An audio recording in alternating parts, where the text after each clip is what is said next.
जियो।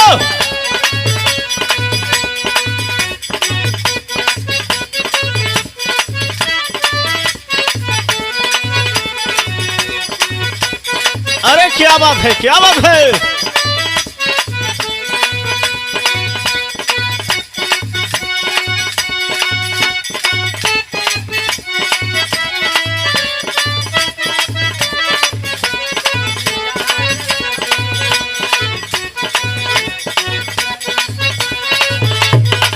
जियो जियो।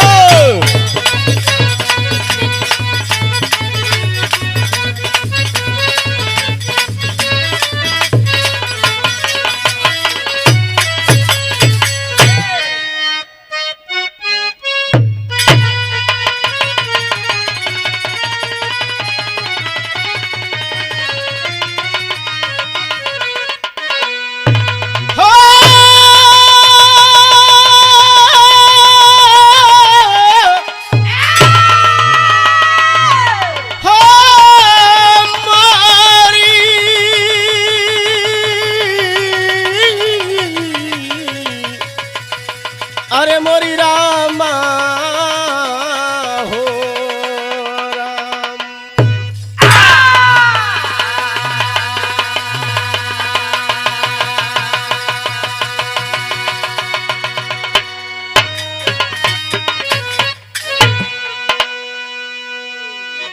आज एक ऐसी घटना, दिल को दहला देने वाली घटना, जिंदगी में पहली बार आज ने हमने देखा, लोगों ने देखा कि ऐसी घटना शायद किसी मासूम के साथ होता है। ए भैया, ये औरंगाबाद जिला के कहानी घटना है, बल्कि हमारे औरंगाबाद में ना पूरे हिंदुस्तान में सनसनी फैल गया है। सोशल मीडिया पर यूट्यूब के माध्यम से और पेपर पत्रिका के माध्यम से हर एक व्यक्ति को कानों तक पढ़ने के लिए आंखों तक दिखाई दिया है। तो कबीर जी 4 लाइन भूमिका में लिखलन। का लिखलन मास्टर?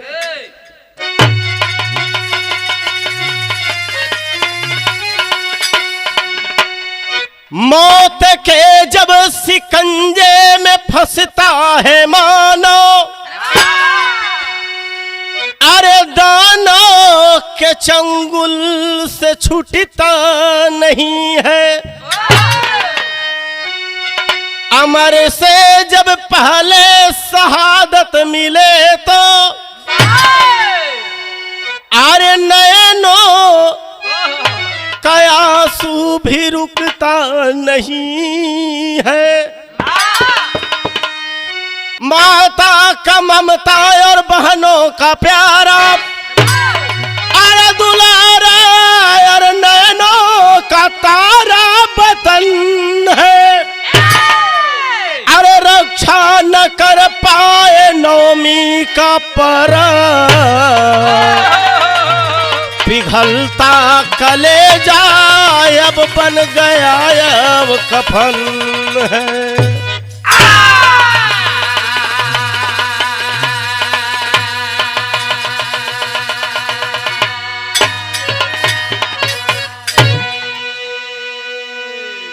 ए भैया, हमने पूरे भारत में हिंदू धर्म में नौमी दशहरा पर्व मनाया जाता है।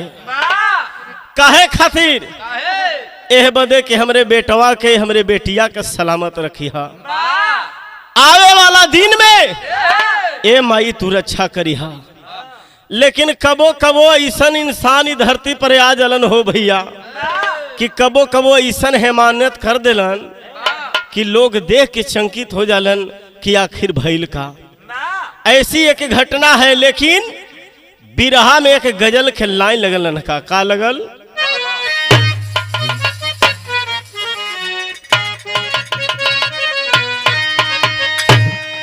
कोई लड़का कोनो लड़की के देख के कलश के हेलो ए भाई, हमो से न तो से कहते, हमने भी किसी से प्यार किया है, लेकिन जिसे किया है वो बूझ रही है, लेकिन मुंह को छिपा रही है, फेर रही है। कहता है क्या?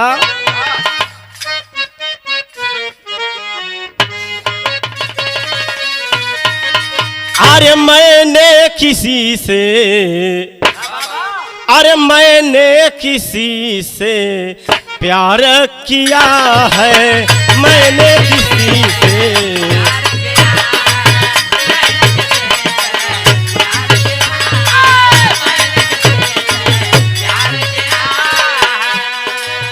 मैंने किसी से प्यार किया है,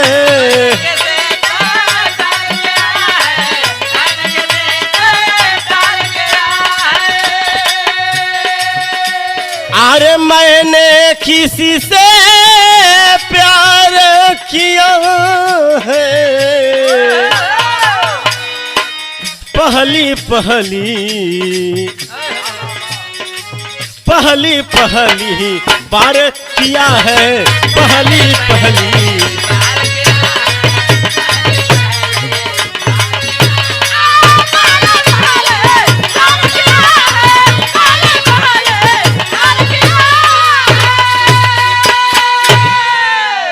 ए भैया, ई तो तनका मुखड़ा रहल, टुकड़ा रहल, लेकिन बिरहवा में कवि जी लिखलन कि आखिर इंसान इतना दिन पर दिन गिरत कैसे बा।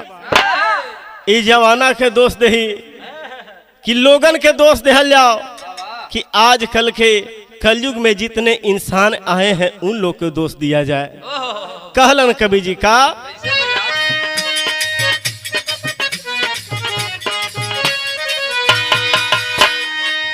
अरे कैसा बन,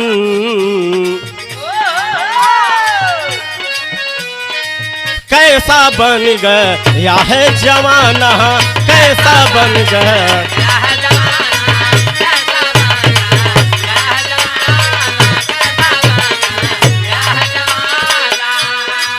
कैसा बन गया है जमाना,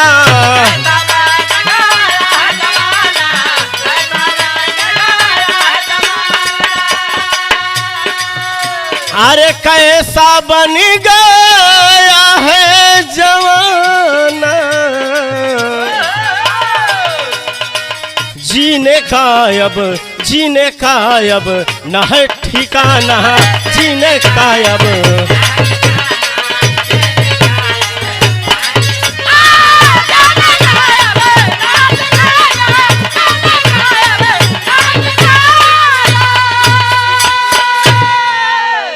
ए भैया, तनिका कहानी समझला। कहानी कोनो काल्पनिक ना हो, कहानी कोनो जोड़ल मोड़ल ना हो, कहानी साफ साफ है आप सबके एकदम शीशा मदी चमकत रही। लेकिन बिरहा में कवि जी शेर में लिखलन, का लिखलन लाल?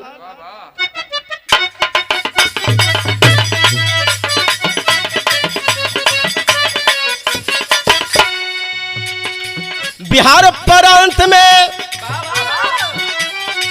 बिहार प्रांत में हंसपुरा थाना आला है, घटना की दास्तां सुन देश से आला है।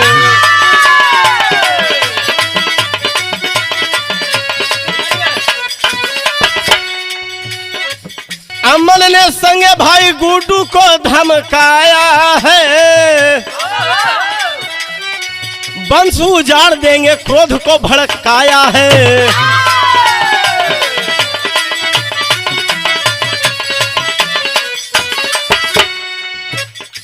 रामनवमी की पूजा खुटहन में पूरा जोर हुआ, रामनवमी की पूजा खुटहन में पूरा जोर हुआ, थिएटर बजते ही कमरा में पूरा शोर हुआ।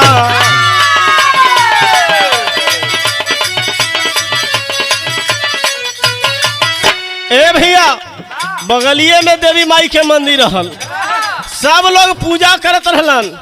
धीरे धीरे पूजा करत हुए रात होए वाला हो, अगल बगल के लोग फानन में आए हैं, बड़ी मकसद से दरवाजा तोड़ को पाए हैं।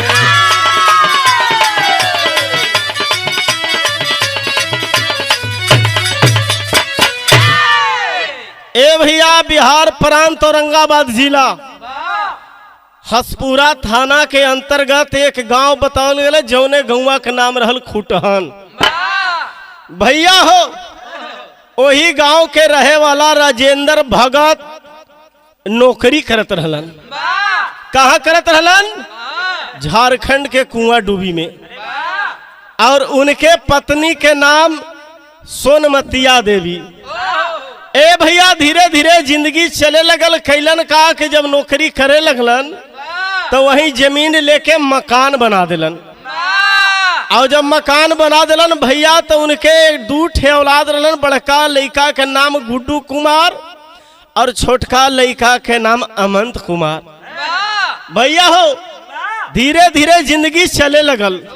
और जब जिंदगी चले लगल एक दिन ऐसा संजोग आयल कि राजेंद्र पाल ई दुनिया के छोड़ के चल गेलन। और जब चल गेलन तो ऐसे भी बतावल जाला भैया कि जब घर के निर्देशक चल जाला तो अपने आप में मतभेद हो जाला। ए भैया वही भइल। कुछ दिनवे के बाद दोनों बेटा लड़ गेलन। और जब लड़ गेलन हो भैया सोनमती देवी कैली का कि एक दिन ग्राहक बोला के और जमीन के महल के बेच दिली। और बेच के 12-15 लाख रुपया में अपने छोटका बेटवा के वो अपने बेटिया के नामे कर देली। और जब इतना कैली तो बड़ बेटा के यानी गुड्डू के बड़ा दिल में चोट पहुंचल।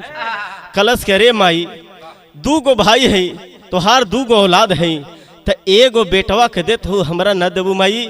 हमार 3 ठे औलाद हो 3 ठे लड़का हो। ए भैया गलत तो नहीं कहलस लेकिन कैली का सोनमतिया देवी अपने छोट बेटवा के ललकार देली। और जब छोट बेटवा के ललकार ली तो कुछ आशिक मिजाज के रहल, कुछ बदतमीज टाइप के रहल। गंजा दारू इंसान पी रहा था शुरू से। मन चला था, मन पगलेट जैसा कर करके गांव में घूरता फिरता था। एक दिन भाई बोलस तो ओकरे पर गुस्सा हो गए। लेकिन बिरहवा में गीत लगल ननका। कैसे लगल हो?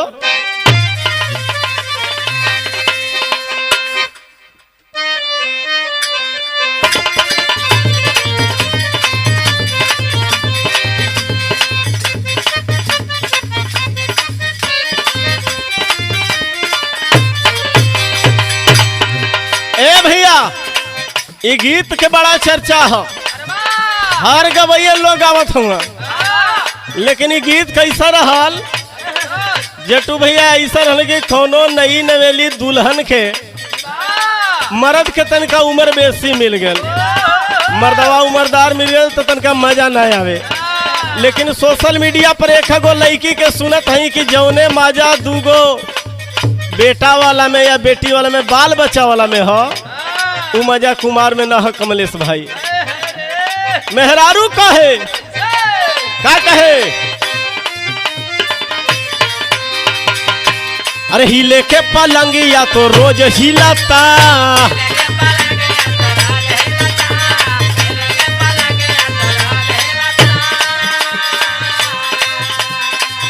अरे बाकी भतार में न मजा मिलता।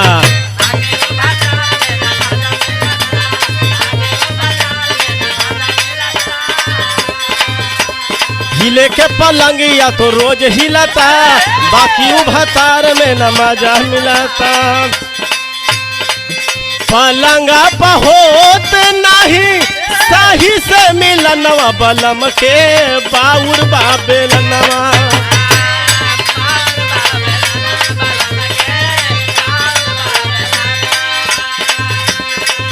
पलंगा पर होत नहीं सही से मिलनवा बलम के बाउर बाबेलनवा। बलम के बाउर बाबेलनवा। बलम के बाउर बाबेलना।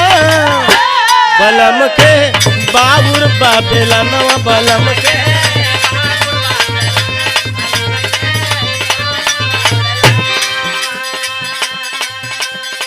ए भैया लेकिन जैसे रुपया पैसा के झगड़ा बढ़ल तक घर में बढ़ गए। पूरा जेवार में फैल गए। धीरे धीरे लोग यान के समझावे लगन कि का हो भैया तो अपने बाबूजी के मरला के बाद दोनों भाई बढ़िया से रहा।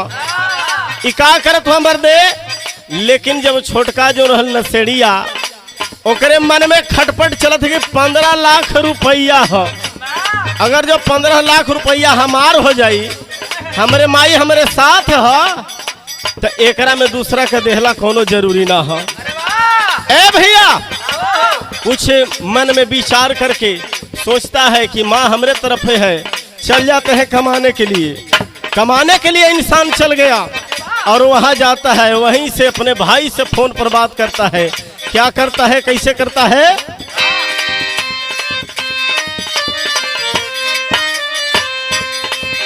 अरे चीनता तो मनवा में खूब खलता,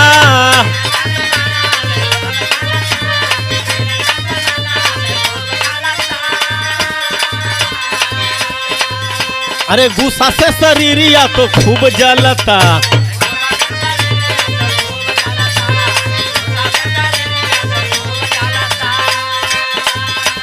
चिंता तो मनवा में खूब खलता, गुस्सा से शरीरिया तो खूब जलता। दिलावा से जात नहीं सम पति के कारणवा मनवा पागल लागता। से जात नहीं सम पति के कारणवा मनवा,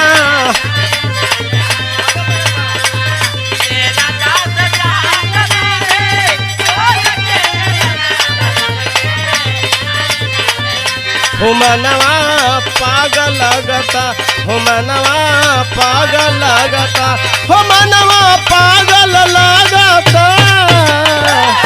कामंत के बिगड़ल बा मनवा, मनवा पागल।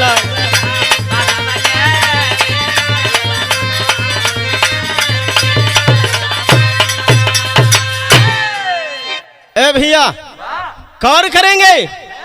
उसका मन में खटपट चल रहा है, वो मन में सोच रहा है कि अगर जो मेरा पैसा 15 लाख रुपया मेरी माँ दे देती है तो हम अपने बहन को और हम यानी 7.5 लाख रुपया हमारा हो जाएगा, 7.5 लाख रुपया हमारी बहन को हो जाएगी। भैया हो यही मन में चला था और मन में विचार करके रोज टेंशन में रह रहा है जवान।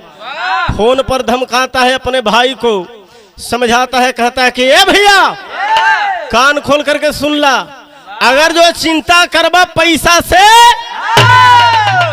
बाल बच्चा से तोरा हाथ धोए पड़ जाए, तोहरे खानदान में एगो के रहे न दे, वंश के खत्म कर दे। भाई सोचलस गुड्डू की ज्यादा खींच पीत में हो सकेला पीले हुई तो वहां से बोलत था। ए भैया अपने दिमाग पर ना ले लस, लेकिन धीरे धीरे वो समय आ गई। का आयल भैया गीत बदल गए।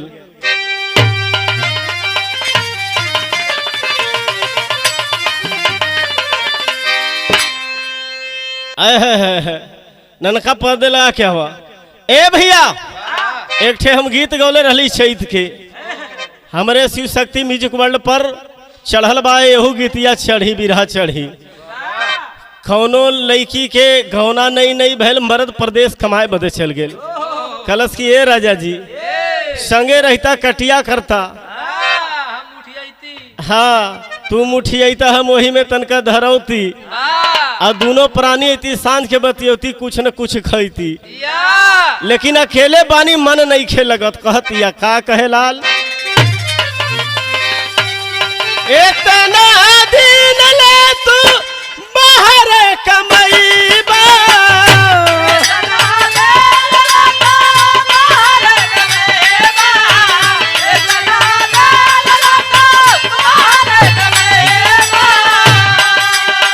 जवानी के सुख सह नहीं पैबा,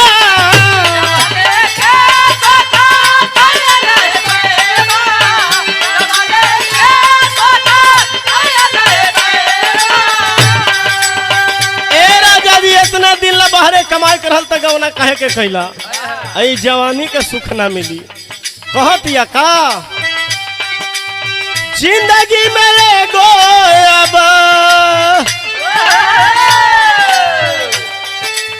जिंदगी में एगो अब, जिंदगी में एगो अब काम करी दे,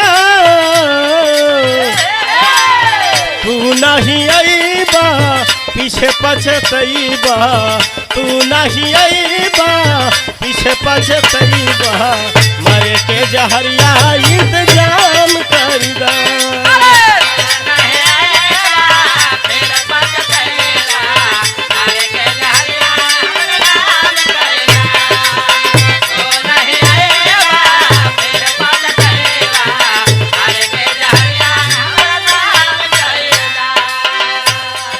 ए भैया, लेकिन गीतिया में बड़ी बढ़िया कवि जी लिखलन। का लिखलन? छोटका भाई जो फोन से धमकावा था, हर समय चेतावा था कि हम रामनवमी के आवे वाला है, अगर जो हमें आ गईली तबरी पूरा खमदाने के तोर खत्म कर देव, ना तू पैसा लेवे बदे रहबा और न कहीं के रहबा।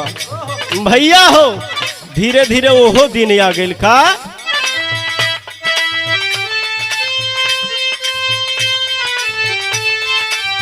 छोटका भाई राजा भाई का धमकावे,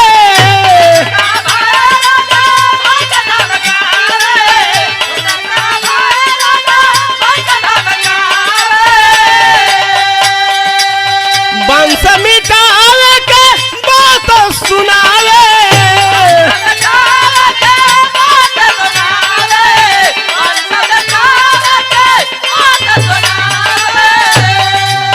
पूरा प्रोपर्टी हमरे, पूरा प्रॉपर्टी हमरे नाम कर दा। पैसा बटैबा पीछे पछतैबा, पैसा बटैबा पीछे पछतैबा, सारा रे संपत्ति हमरे नाम कर दा।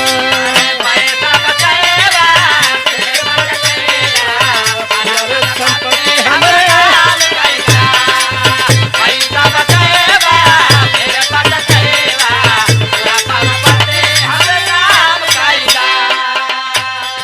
कान खोल कर सुनना भैया, बड़ भाई हम इज्जत देता नहीं। अगर जो पैसा में हाथ लगी तो हाँ, हमरे पूरा संपत्ति ना हमरे नाम करबा तो तोहरे एक लइकन के गर्दन के काट दे हम, मौत के घाट उतार दे हम। लेकिन सोचा था गुड्डू की ऐसी पागल है पीले हो, कबो ऐसा ना करी। हमने भाई है, इंसान आदमी हो, भाई के समझावत बा कि अरे पगला तू जो खा पी ले सूत आई है, तो हमने दोनों भाई के मुलाकात हुई, बात हुई। ए भैया, लेकिन मेहरारू में इधर महाभारत सास और पतोह में भइल बा। काहे बदे? यही बदे कि तू पैसा एक अपने छोट बेटा के देता हूँ और हमारा न देबू तो हमार 3 गो बाल बच्चा कैसे जी।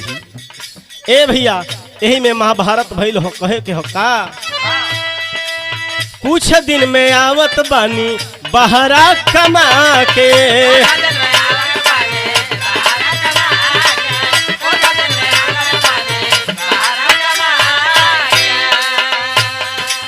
सब कुछ रख ले बानी हमहू जोगा के,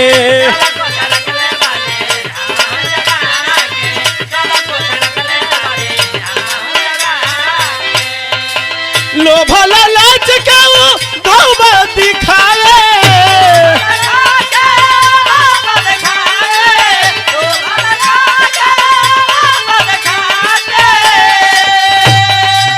वंश मिटावे बदे बात के बतावे,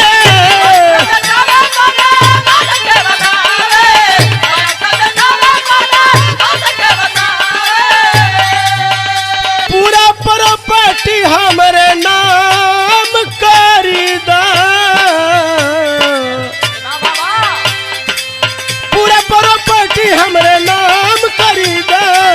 पैसा बटैबा पीछे पछतैबा, पैसा बटैबा पीछे पछतैबा, सारा रे संपत्ति हमरे नाम कर दा। पैसा बटैबा पीछे पछतैबा, संपत्ति हमरे नाम कर दा। पैसा बटैबा पीछे पछतैबा, संपत्ति हमरे नाम कर दा। ए बाबूजी गौर करेंगे, समय धीरे धीरे आता है।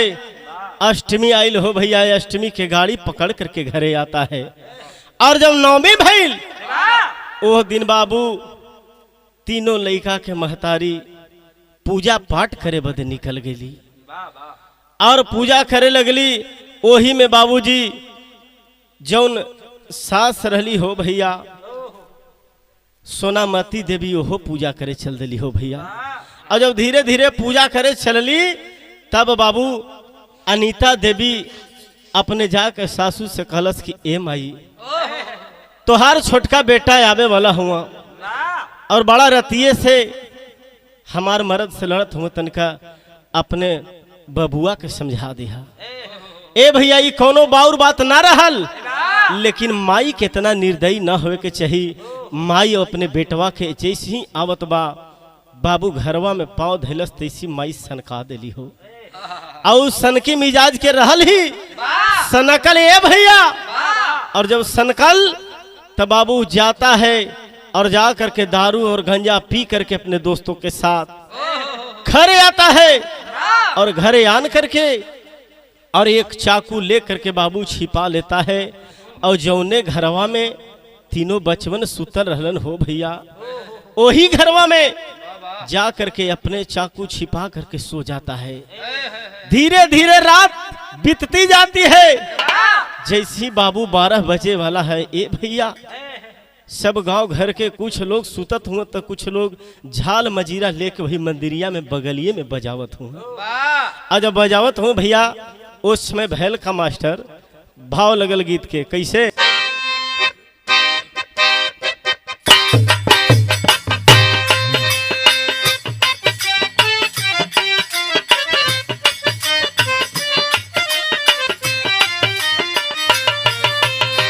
यही गीतिया के सत्येंद्र भाई माता बहन लोग गीत में गावेली बियाह शादी में हो।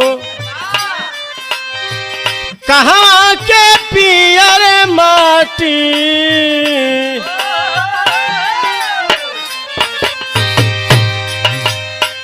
कहाँ के पियर माटी कहाँ के कुदार हो।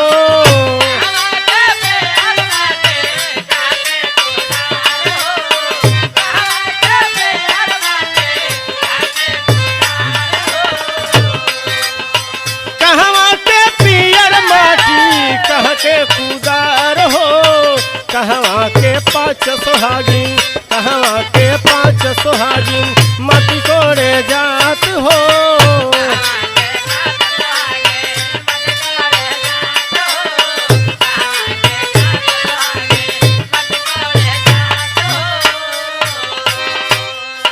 लेकिन ये बाबूजी जौन समय आइलो समय रात के भावना एकदम बाबू खौफनाक नजर किया है कि गर्दन पर चढ़ गया है। कमीना गर्दन पर चढ़ करके अपने भतीजे को गर्दन काट रहा है। आयुष को गर्दन को काट रहा है चाकू से मेरे बाबू। उस समय रो रो करके लड़का कहे हो चढ़ल गर्दन पर पापी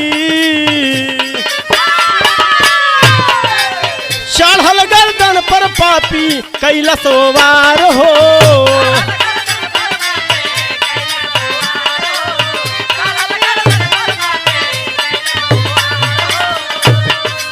चढ़ल गर्दन पर पापी कैलस वार हो।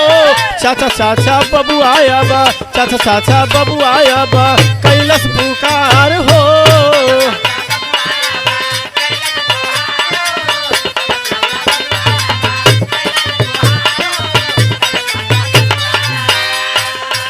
ए बाबू अनीस को काट दिया और तुरंते जैसे ही पता चलल बाबू आयुष बबुआ के 7 साल के लड़का है बाबू देखलस अपने भाई के गर्दन से लहू लुहान खून बहत तो एक बार चिचियाने का काम करता है। लेकिन बाबू उससे भी पटक करके गर्दन पर चढ़ गया और चढ़ करके बाबू उसका भी गर्दन को रेतने लगता है।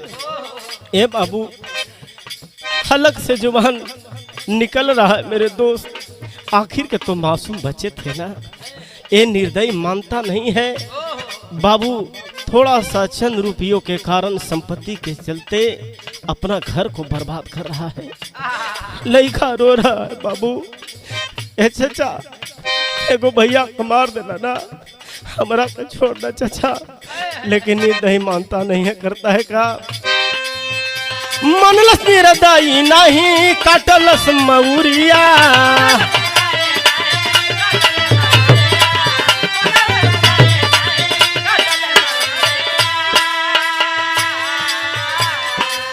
खूनवा से लथपथ पड़ल बाबू के शरीरिया।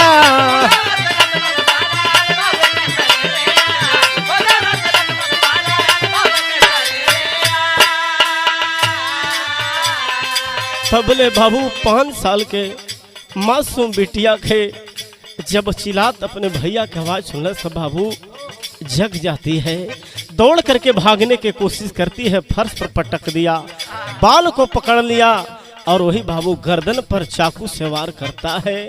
ए बाबू उस लड़की को भी गर्दन को काट रहा है। तीसरे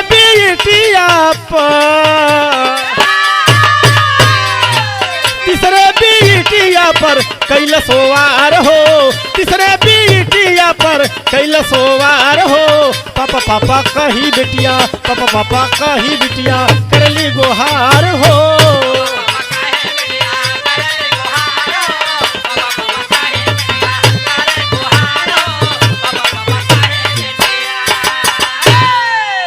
ए बाबूजी मनसा को बना लिया था, मन में ही सोच लिया था कि इसकी पूरे खानदान को मिटा देना है। ए बाबू जब बारी बारी से तीनों के गर्दनिया काट दिलस हो भैया, तो सोचे लगल कि आखिर हम यहाँ से भागम तो हमरा के लोग मार दिहन, या यहू सोचे लगल कि लोग हमरा के देख के ताना मारिहन, कहिए कि पापी ह कसैया ह।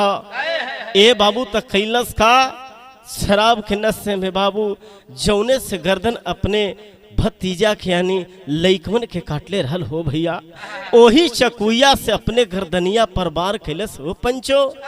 तो ए भैया दूसरे के काटे में तो तनिक ममता न लगेला, आवाज न होला हो बाबू, लेकिन ये बाबू जब अपना गर्दनिया काटलस हो भैया तो दूसर काटे वाला रही तब न बचलो के काट दही, लेकिन जब काटलस तो झरझर झरझर आंख से आंसू चले लगल, खून बहे लगल हो पंचो। आवाज आयल बचाओ। लोग सुन करके दौड़ करके अगल बगल के लोग जागते हैं, दौड़ करके जाते हैं। सबसे पहले तो बाबू जेकर तीनों संतान उजड़ गए ओके माई के कैसे रह जाओ हो। बचाओ की आवाज सुनी, दौड़ करके जाती है और जब पहुंच ली हो भैया तो देखत कहा कि घरवा से दरवाजे के तरफ से बाबू खून के धार बहत बा। ए भैया लोग गांव जवार के लोग जब जुटलन धक्का मारे लगलन, अंदर से दरवाजा बंद है। बाबू हो दरवाजा के तोड़े के कोशिश करत हूँ लेकिन टूटत ना है बाबू, लेकिन किसी प्रकार से हिम्मत जुटा करके जब दरवाजा को तोड़ते हैं मेरे पंचो तो देखते हैं 3 लाश पड़ा हुआ है और निर्दयी जो काटा है वो भी पड़ा हुआ है, उसका भी गर्दन पर चाकू चला है। घर के लोग समझ न पाउलन कि यही निर्दयी काटा है, काटने वाला भी गिरा हुआ है, लेकिन माई के बाबू करेजा फट गल हो, दहाड़ मार करके गिर जाती है, अपने तीनों बच्चों के गोदिया में उठा करके रो रही है, कह रही है विदेशिया के भाव लगन का।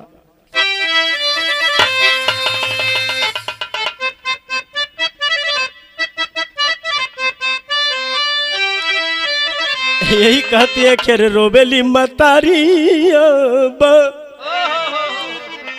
हर पिट पिट छतिया के हर बजर के करे जब बनबला गोसाई।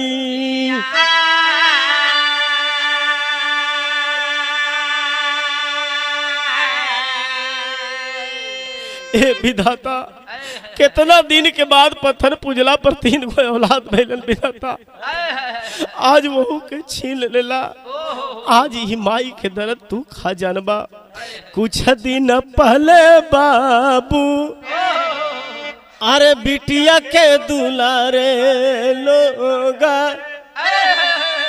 अरे आज कहीं योगी लगबलो गोसाई।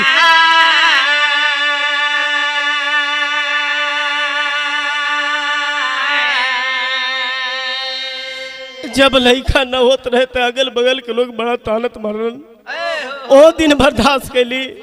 आज जब 3 को औलाद देला तो तू ना लेला, कोई और लेला, छीन लेला, गोदी हमार सुन कर देलस। अरे बहुते भखवटी पारा हर जन्म लिहल सनताना मोरा अरे गोदिया के छीनल सुगनवा गोसाई।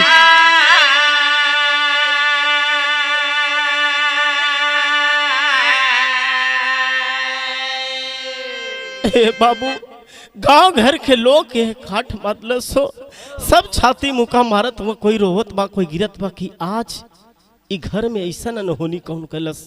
लेकिन बाबू पता कैसे चलल, गांव के ही लोग बताया कि हमारे साथ शराब पिया है और शराब पी करके कह रहा था कि आज हम अपने बड़े भाई गुड्डू को तीनों बच्चे को खत्म कर देंगे।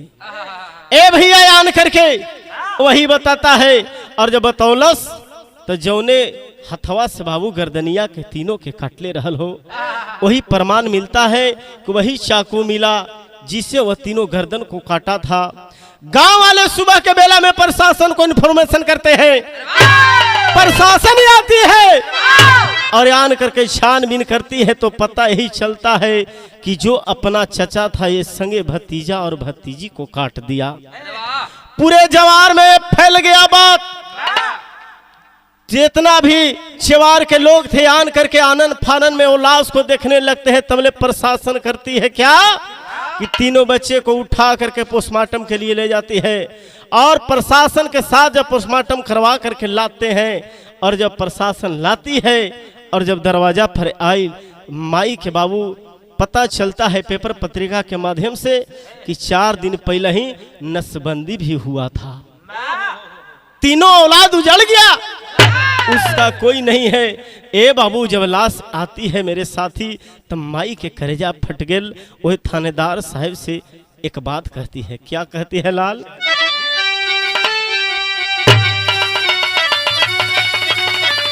अरे तीनों बचवन के इंसाफ कब दिए ये साहेब, कहते अरवा के फांसी कब चढ़ाई बाए साहेब।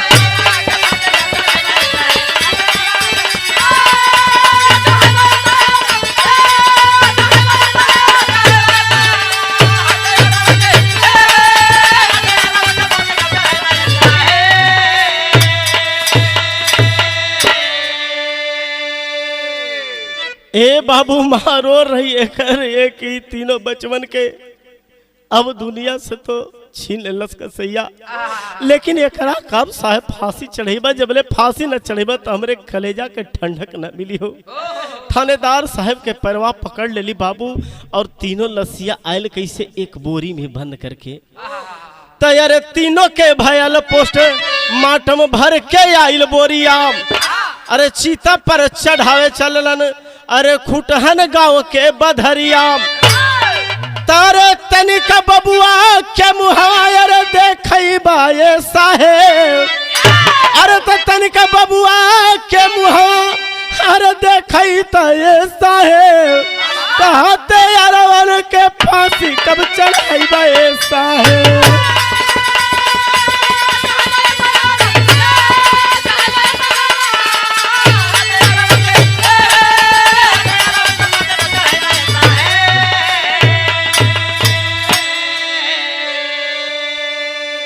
नेता विधायक सुनते हैं, जितना भी घटनाएं आनन फानन में आते हैं पुलिस प्रशासन की टीम आती है। पोस्टमार्टम के बाद गांव घर के लोग इकट्ठा होते हैं और हो करके उस अवला नारी को समझाते हैं कि अरे पगली, जब तो हर दुनिया से सब कुछ लूट गेल, अब पोस्टमार्टम होके आ गेल, अब ई लाश जौन बा ई लाश के अंतिम दाह संस्कार कर दिया जाओ। ए बाबू माई रो के कहली यही कि अब हमार दुनिया में तो कुछ न रहल, लेकिन जौने हथियारा हमरे बचवा के गर्दन के काटल साहब, वही हथियारा के कम से कम गर्दनवा में फांसी लगे के चाहिए। माँ रो रही है लेकिन अल्लाह में कहना है मास्टर कैसे?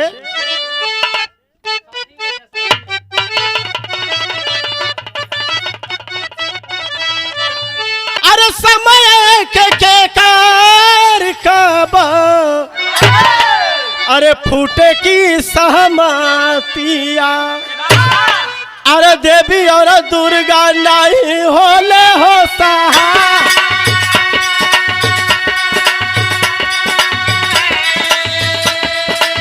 होवत सवेरे माई धोली चौरिया बाबू, जिए माई बचवन हो हजारों हमारे साला।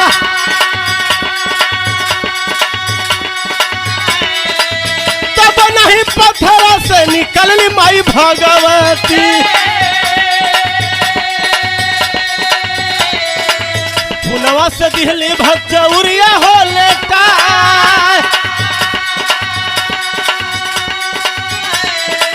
बजरा के छतिया बनैली माई भवानी बाबू, बचवन के कुछो ना बतवलू हो उपाय।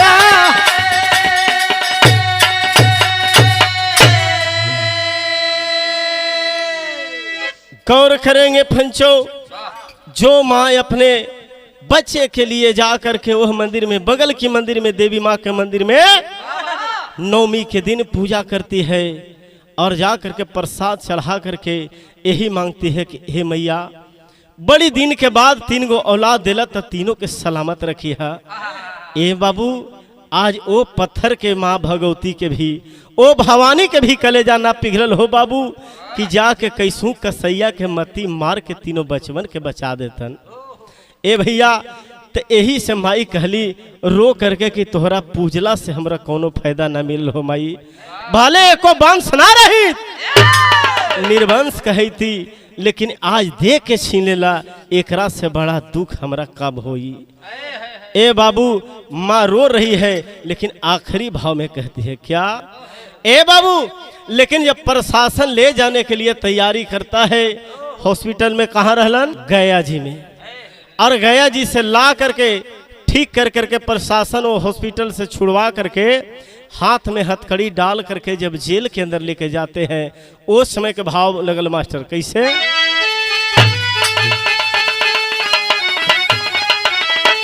अरे डाल के हाथ कड़ी पूछे, अरे जेल में ले जाई के सुन कैले पपिया एगो, हरे गोदिया के माई के सुन कैले पपिया एगो।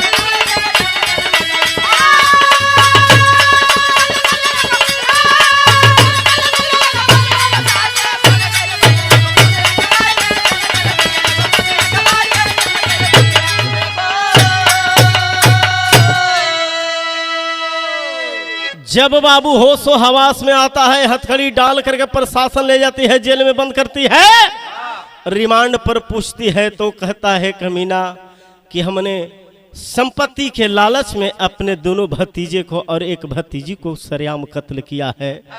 साहब हमें जुर्म कबूल है, आप हमें जो फांसी दीजिए या मौत दीजिए हमें मंजूर है। अरे तद्दी हले बचन पापी मरली रुपया के कारणवाम, अरे दौलत के कारण बदलल हमारो ईमानवा।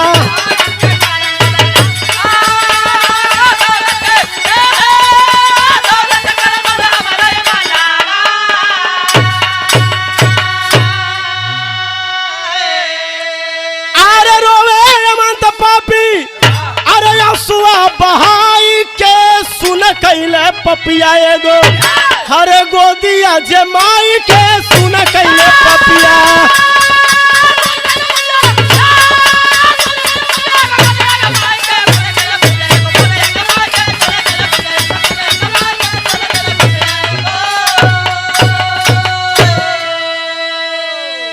ए बाबू तो निर्दयी जब इतना कलश होके एहसास भैल कि हम कोनो गलती कैली तो कोनो फायदा ना भैल, लेकिन ये हमको बताने से नहीं, जिसके पास यानी जज के पास हो जाएगा कमीना, तो जज साहब का ये सपना अधूरा नहीं पूरा करना होगा कि जिसने मासूम बच्चे को काटा है तो उसे फांसी जरूर दिया जाए।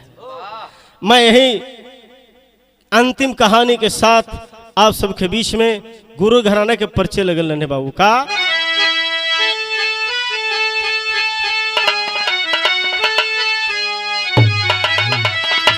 तो पढ़ तू ये छेवर सुखनंदन के प्रीतिया, अरे लिखे ला पबाना का भी सुंदर सुंदर गीतिया।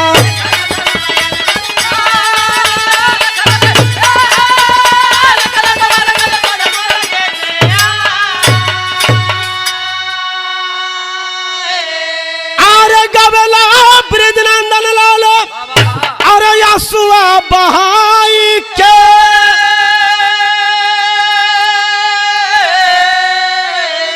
अरे सुन कैले पपिया रे, अरे गोदिया ये कमाई के सुन कैले पप